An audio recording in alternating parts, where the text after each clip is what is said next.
Hello friends, Salman mobile telecom 2.0 में आप लोगों को फिर से स्वागत है। आज मैं फिर से आप लोगों के लिए लेकर आया हूँ सैमसंग का A10 जो मॉडल नंबर है, उसमें चार्जिंग प्रॉब्लम जो होता है, कैसे चार्जिंग प्रॉब्लम को सॉल्व किया जाएगा और कैसे वर्क करता है, और इसका सर्किट डायग्राम मैं बताऊँगा कि कैसे कहाँ से कहाँ तक आपको ट्रेस करना है। तो ये हमारा सब बोर्ड है जो 7 पिन वाला चार्जिंग कनेक्टर लगा हुआ है इसमें। तो आपको ये दिख रहा है कि ये दो जो पिन है, ये जो दो पिनें होती है, ये आपको 5 वोल्ट यहाँ पे मिलेगा। जो वीवस का लाइन होता है, वीवस का लाइन होता है जो चार्जर से जो भी सप्लाई आता है, इस दो पिन से निकल के यहाँ से आपको ये 2 पॉइंट है, ये 2 पॉइंट पे आता है। इस 2 पॉइंट के बाद ये 8 जो कनेक्टर का जो पिन है, इस कनेक्टर के 8 पिन पे ये जाता है सप्लाई।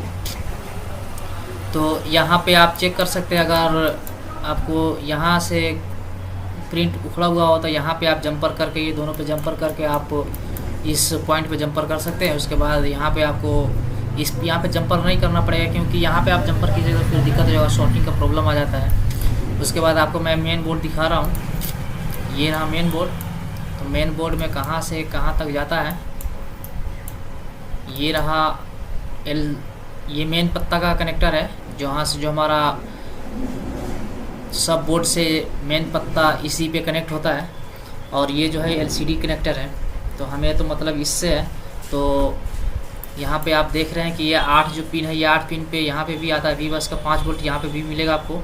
यहाँ से डायरेक्ट यहाँ पे एक कैपेसिटर लगा हुआ है, कैपेसिटर पे जाएगा। इस वाले यहाँ पे एक IC लगी हुई है, इस IC के एक डॉट पे भी जाता है। उसके बाद इस कैपेसिटर पे जाता है, कैपेसिटर के बाद ये OBP IC लगा हुआ है। यहाँ पे OBP IC होने के बाद ये वीवस से सप्लाई 5 वोल्ट यहाँ पे एक कैपेसिटर के थ्रू होते हुए, एक कॉइल के थ्रू होते हुए, फिर कैपेसिटर के थ्रू होते हुए ये चार्जिंग IC पे चला जाता है, चार्जिंग IC पे चला जाता है। फिर उसके बाद में ये VWAT बनता है। तो आपको मैं VWAT भी दिखा दे रहा हूँ कि VWAT आपको कहाँ से कहाँ तक मिलेगा। ये रहा VWAT, और यहाँ से आपको वोल्टेज यहाँ तक तो आपको 5 वोल्ट आएगा। यहाँ से आपको वोल्टेज 4.7 तक आपको वोल्टेज सप्लाई मिलेगा। तो ये एक कैपेसिटर, इस कैपेसिटर से होकर यहाँ पे एक आपको रेसिस्टेंस लगा हुआ जो फ्यूज़ का काम करता है, इस फ्यूज़ पे आता है। और इस फ्यूज़ के आने के बाद यहाँ पे कैपेसिटर उस पर लग के, उसके बाद यहाँ पे बैटरी कनेक्टर पे आता है। तो बैटरी कनेक्टर को ऊपर नीचे दोनों पे वोल्टेज आपको मिलेगा।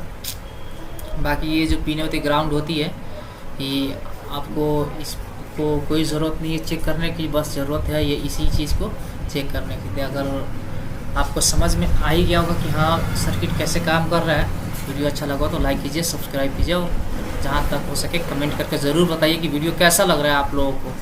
ये जो नए नए वीडियो मैं बनाकर डाल रहा हूँ, अगर इसमें कोई कमी दिख रहा है तो आप ज़रूर बताइए हाँ ये कमी है, उस कमी को हम सुधार करेंगे। क्योंकि हम भी आप ही के जैसे हैं, कोई तो बड़े हैं नहीं कि हम इस चीज़ को महान हैं, शुरू किए हैं, स्टार्टिंग किए हैं। तो सपोर्ट कीजिए। Thanks for watching friends.